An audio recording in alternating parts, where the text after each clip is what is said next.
Bonsoir à toutes et à tous, heureuse de vous retrouver cet après-midi pour faire le tour de l'actualité internationale.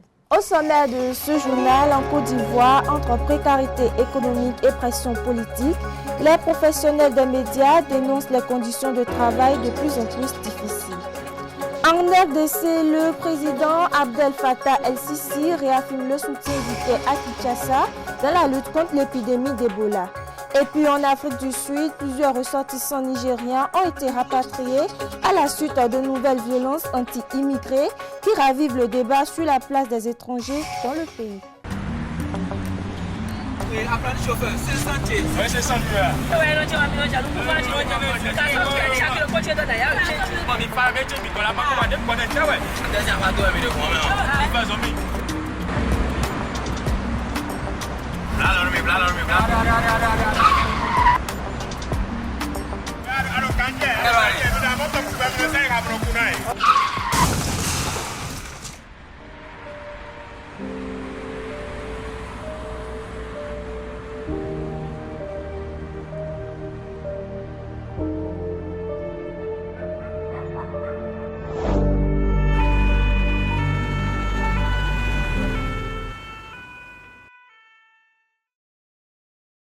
Ensemble, disons oui à la courtoisie au volant. Stop à l'excès de vitesse, à la distraction au volant et à l'incivisme sur la route. Tu viens d'avoir le bac ou tu veux te reconvertir dans un domaine d'avenir, faire le choix du numérique et rejoindre l'école supérieure d'administration, d'économie, de journalisme et des métiers de l'audiovisuel ESAE. De nouvelles filières sont disponibles dès cette rentrée: informatique et multimédia, informatique industrielle et maintenance, réseau informatique et télécommunications, système informatique et logiciel, sans oublier les filières initiales: administration générale, administration des finances, administration des affaires, sciences juridiques, sciences économiques, sciences de gestion, journalisme et métiers de l'audiovisuel. ESAE est disponible sur 4 sites: Cotonou-Badjoumendé, Cotonou-Akpakpa, Abomey-Calavi et Parakou. Pourquoi choisir l'ESAE? Des formations conçues pour le marché de l'emploi, des enseignants expérimentés et passionnés, des infrastructures modernes avec équipement de pointe, des opportunités de stage et d'emploi garanties. Les inscriptions sont en cours et les places sont limitées. Ne rate pas ta chance, donne vie à tes ambitions avec l'ESAE. Contacte-nous vite par appel ou par WhatsApp au 01 98 98 14 00 ou via email scolarité@esae.bj et visite notre site web www.esae.bj. Ton futur commence maintenant avec l'ESAE. Tu investis dans un avenir professionnel, concret et sécurisé. ESAE, l'excellence à un nom. Mesdames et messieurs, rebonsoir. Comme je l'annonçais en titre, en Côte d'Ivoire, la situation de la presse continue de susciter des préoccupations entre précarité économique et pression politique. De nombreux journalistes dénoncent des conditions d'exercice difficiles. Les autorités rappellent de leur côté que les professionnels des médias peuvent être entendus dans le cadre de procédures judiciaires dans le respect de leurs droits. Une multitude de titres devant un kiosque à journaux en Côte d'Ivoire, signe du dynamisme de la presse dans le pays. Pourtant, les journalistes ivoiriens tirent la sonnette d'alarme, évoquant des tentatives de corruption ou d'intimidation qui incitent à pratiquer l'autocensure. Une réalité présumée qui entraverait la liberté d'expression dans le pays. En Côte d'Ivoire, nous, journalistes, on s'amuse à dire la liberté d'expression existe, mais c'est la liberté après l'expression qui n'existe pas. Entre 2016 et 2022,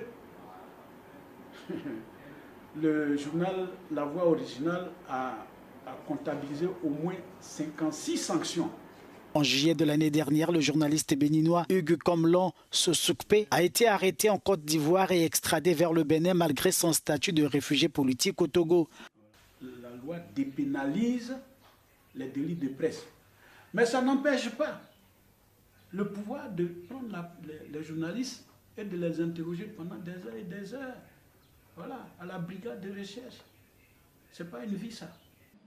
Sur le plan social, les journalistes vivent dans la précarité, percevant très rarement les salaires auxquels ils ont droit en vertu d'une convention collective.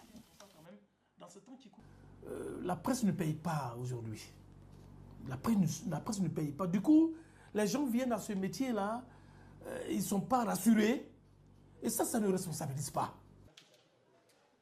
Souvent aussi, l'obligation de préserver les contrats financiers pousse les médias à faire fi du droit à l'information du public. Pour être clair, on n'est pas vraiment libre. Parce que souvent, on a des partenariats, les maisons de presse ont des partenariats qui font que, ils ont des partenariats avec des sociétés qui font que il y a des reportages qu'ils ne peuvent pas faire. Accusé de vouloir régenter les médias, le gouvernement affirme que les journalistes ne sont ni tués ni emprisonnés en Côte d'Ivoire. En République démocratique du Congo, la lutte contre Ebola bénéficie de nouveaux soutiens. Le président égyptien Abdel Fattah el-Sisi a réaffirmé l'engagement de son pays aux côtés de Kinshasa pour faire face à l'épidémie. Une coopération qui vise à renforcer les capacités sanitaires et la riposte contre la maladie. Plus de détails dans cet élément. Le président égyptien Abdel Fattah el-Sisi a renouvelé mercredi son soutien à la République démocratique du Congo, frappée par une épidémie d'Ebola à l'occasion de la visite d'État de son homologue congolais Félix Tshisekedi au Caire.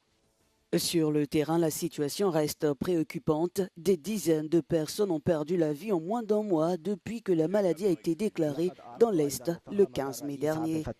J'ai également exprimé à son Excellence le président Abdel Fattah el-Sisi la reconnaissance du peuple congolais pour le soutien récent apporté par l'Égypte dans la lutte contre l'épidémie d'Ebola. Cet acte de solidarité en ces temps de crise sanitaire où la vigilance s'impose témoigne de la force des liens d'amitié et de la coopération concrète, active et responsable qui unit les frères africains.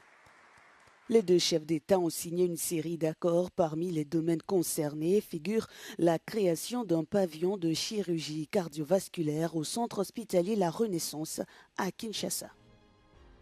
Direction ensuite l'Afrique du Sud où plusieurs ressortissants nigériens ont été rapatriés après de nouvelles violences visant des immigrés. Ces incidents relancent le débat sur la xénophobie et les tensions liées à l'immigration dans la première économie du continent. Reportage à suivre. Des dizaines de Nigérians ont quitté mercredi l'Afrique du Sud, secoués par une vague de violence contre les étrangers. Un climat de peur qui a poussé de nombreux ressortissants nigériens à partir, parfois après des années passées sur le sol sud-africain. La consul générale du Nigeria en Afrique du Sud décrit une atmosphère d'intimidation au quotidien. Vous marchez dans la rue et un Sud-Africain peut vous arrêter pour vous demander vos papiers. Des personnes ont été blessées, des commerces pillés. Bref, la situation est très dangereuse. Il était temps de rentrer chez nous. Mon expérience ici en Afrique du Sud a été terrible. Cela fait 14 ans que je vis ici sans stabilité, à faire des allers-retours. Je préfère donc tout abandonner, rentrer chez moi sain et sauf, plutôt que de revenir ici et d'être blessé. Les autorités sud-africaines appliquent la loi sans détour. Cet agent des services d'immigration explique ici le sort réservé aux personnes expulsées. Nous les inscrivons sur une liste d'interdiction. Ils seront donc tous déclarés indésirables, conformément à la loi sur l'immigration. Une fois déclarés indésirables, ils seront automatiquement soumis à une interdiction d'entrée d'environ 5 ans. L'Afrique du Sud est depuis longtemps une terre d'accueil pour les travailleurs africains, qu'ils soient en situation régulière ou non. Mais la montée des tensions xénophobes met à rude épreuve cette réputation d'ouverture. Une avant-dernière actualité pour boucler ce journal. Le Conseil de coopération du Golfe a condamné les attaques iraniennes et exprimé ses inquiétudes quant à l'avenir des relations avec Téhéran. Plus de détails dans cet élément. Les ministres du Conseil de coopération du Golfe ont condamné mercredi les attaques iraniennes contre Bahreïn, le Koweït et la Jordanie. C'était à l'occasion de la 167e réunion de leur organisation à Manama, capitale du Bahreïn. Ils ont accusé l'Iran de déstabiliser la région et de perturber la navigation internationale ainsi que l'approvisionnement énergétique. Aujourd'hui, notre réunion se tient dans un contexte marqué par des défis et des conséquences dangereux, alors que nos pays ont été confrontés aux agressions brutales de l'Iran qui ont visé les infrastructures, les installations économiques et les zones résidentielles, causant de lourdes pertes humaines et matérielles, sans compter les conséquences de la fermeture du détroit d'Ormuz sur la navigation maritime, le commerce international, l'approvisionnement énergétique et l'économie mondiale.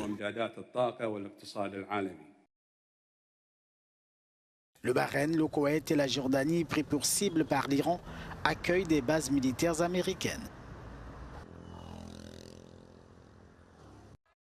Et nous terminons par cette actualité. L'Iran a riposté aux frappes aériennes et Houthis de missiles de croisière américains en menant plusieurs attaques visant notamment le Koweït et Bahreïn en Jordanie. L'armée a annoncé avoir intercepté une vingtaine de missiles lancés depuis l'Iran. De leur côté, les gardiens de la révolution affirment avoir ciblé un centre de commandement américain situé sur le territoire jordanien. Et de communication situé à 60 km de Téhéran, près du détroit d'Ormuz.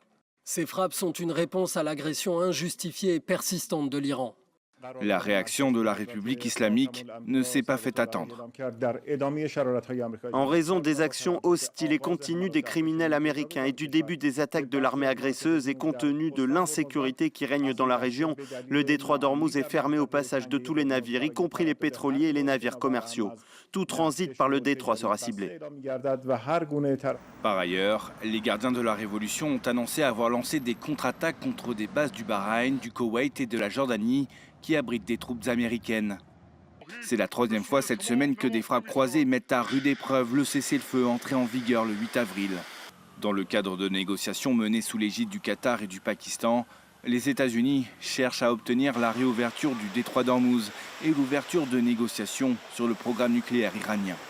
L'Iran exige notamment la levée des sanctions et la fin des... Mesdames et messieurs, ainsi s'achève cette édition. Merci de m'avoir suivi et très belle suite de programme à tous et chacun.